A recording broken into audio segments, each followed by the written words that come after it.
All right, well, thank you very much to the organizers, and also thank you to the author. This was a very interesting paper to read. Okay, very quick recap. It's an interesting and impressive setting looking at consumer credit markets in Chile. The experiment targeted over 100,000 experimental participants and was matched to administrative data. So really one of the largest randomized field experiments that I've seen. The intervention was mainly a randomized price comparison tool. So treated subjects were shown a conditional distribution of interest rates obtained by similar borrowers of the same income group, loan amount, et cetera. The main findings are pretty striking. So first, in terms of beliefs, consumers underestimate both the level of the interest rate that they will obtain as well as the dispersion of rates that they would observe across different lenders. In terms of outcomes, the tool increases the probability of negotiation by 39%. The tool also leads borrowers to obtain about 11.9% lower interest rates offers, but in the survey data, and I'll return to that issue.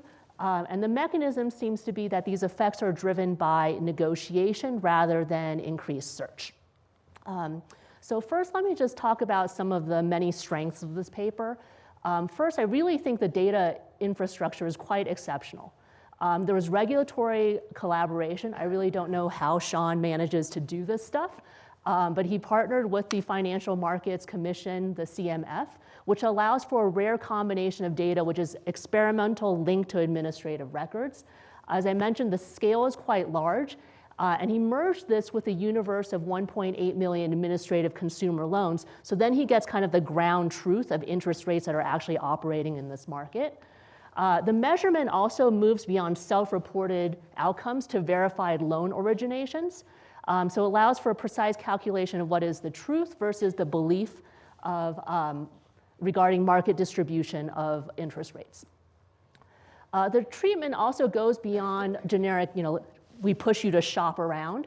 It provides the ground truth of these conditional benchmarks. The experimental setup was also quite nice. So I really like this cross-randomization of whether or not we even ask you about your beliefs, because that could already affect behavior, is then crossed with the randomization of our subjects exposed to this price comparison tool. This allows the researchers to isolate a first stage, which is belief updating from a behavioral response. And they also clearly test mechanisms. So their design separates search, which is the number of banks that the borrower searched, from negotiation, which would be bargaining with one bank. I also like that this paper provides strong evidence of overconfidence, which is a very important and distortionary bias, as documented in the behavioral finance literature. So here, 73% of participants underestimate the interest rate that they will receive, and 75% underestimate price dispersion. So this is consistent with the behavioral literature on overconfidence taking on two forms. One type of overconfidence is overplacement. This is overly rosy views of one's abilities or prospects. This is like thinking you're going to get a lower interest rate than you would actually receive. And the second type of overconfidence is overprecision. This is underestimation of the variance or dispersion, so being too confident in the precision of your signal. Okay. The contribution here is that the paper provides a large-scale field experiment validating these behavioral constructs in a much more high-stakes financial setting than what I've seen in a lot of household research in the past. Okay. So I have really two main comments. The first one really has to do with the big discrepancy in outcomes across survey versus administrative data for the real outcomes of the loans. So here in table 4, we see survey data and administrative data. And the outcomes that we care about are basically the coefficients on the price comparison tool.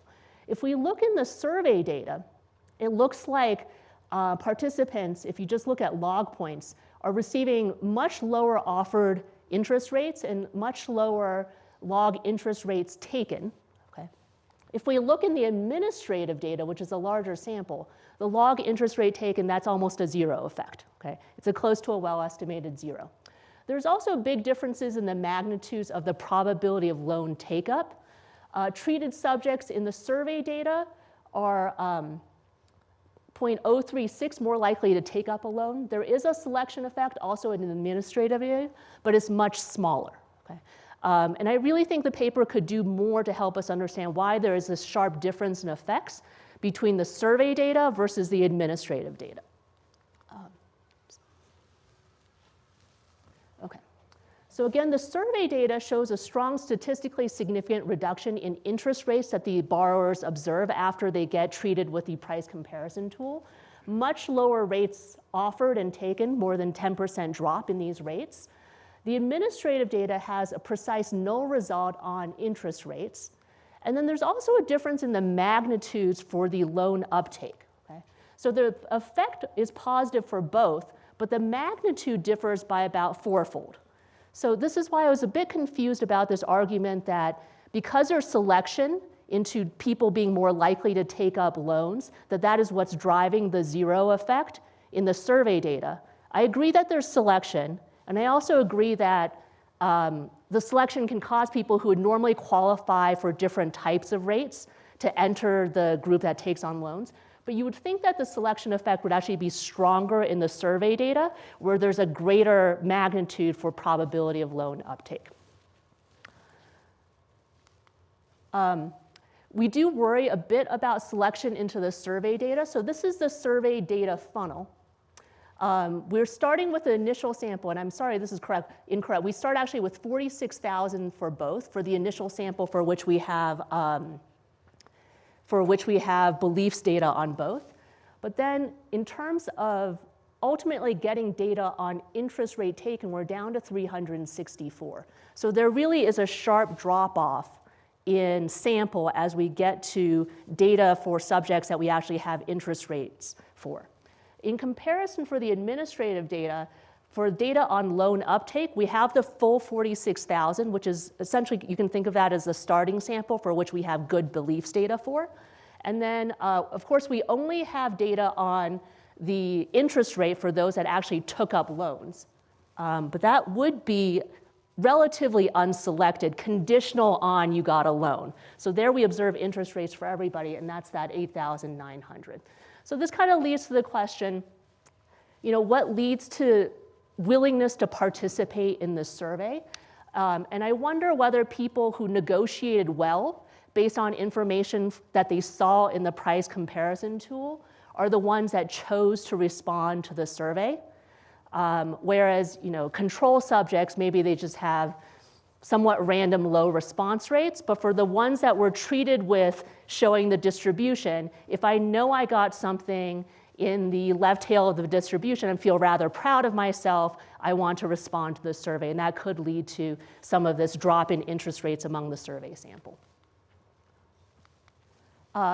There is also a really strong day one effect. This is in the administrative data.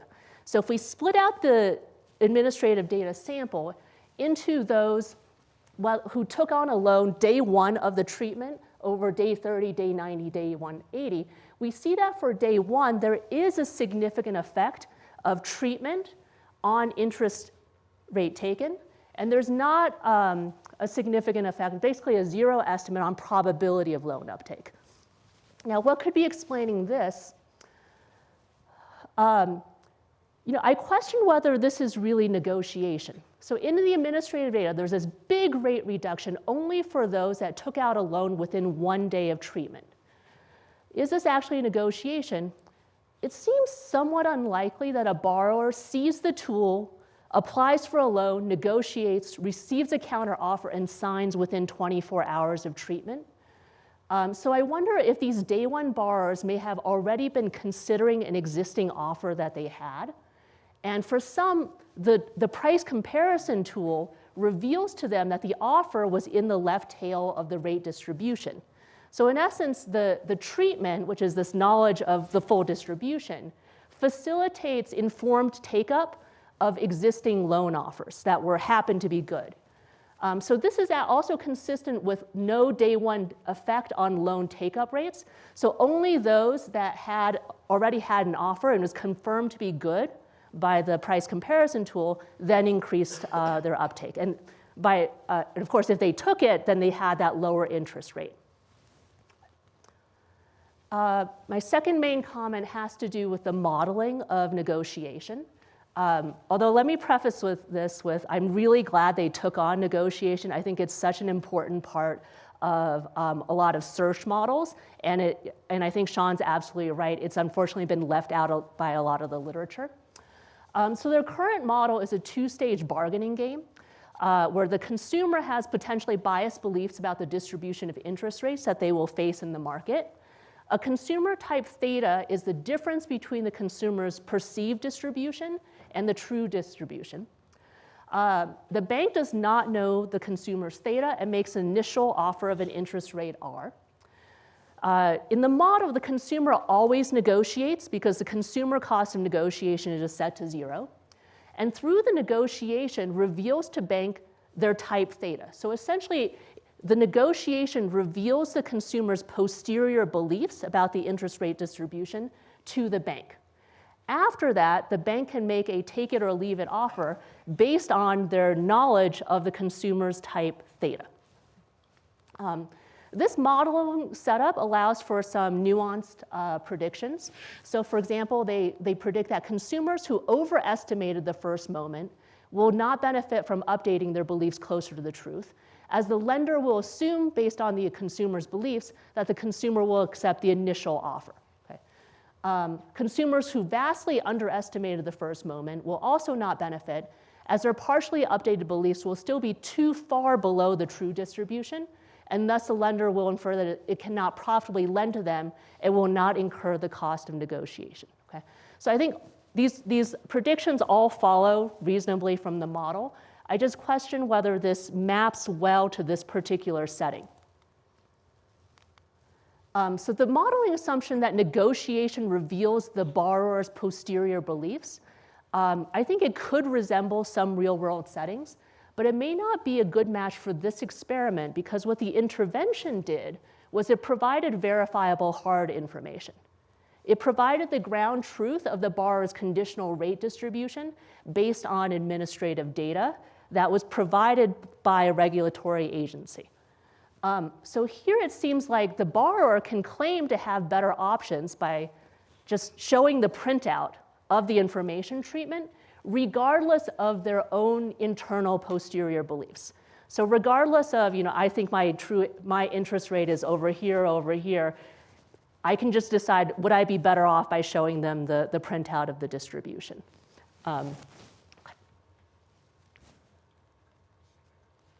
Okay. So let me conclude. Overall, I thought this paper had just incredibly impressive execution and experimental setup, massive scale, and a unique regulatory collaboration. It does also offer just very convincing evidence that consumers hold biased beliefs about credit markets. My main suggestions are twofold. First, to think about the interpretation of the magnitude of the interest rate effects, what's going on between administrative versus survey data. And second, to refine the modeling of negotiation to account for the verifiable nature of the information that was provided, rather than relying on the bank knowing the consumer's posterior beliefs. Okay, thank you.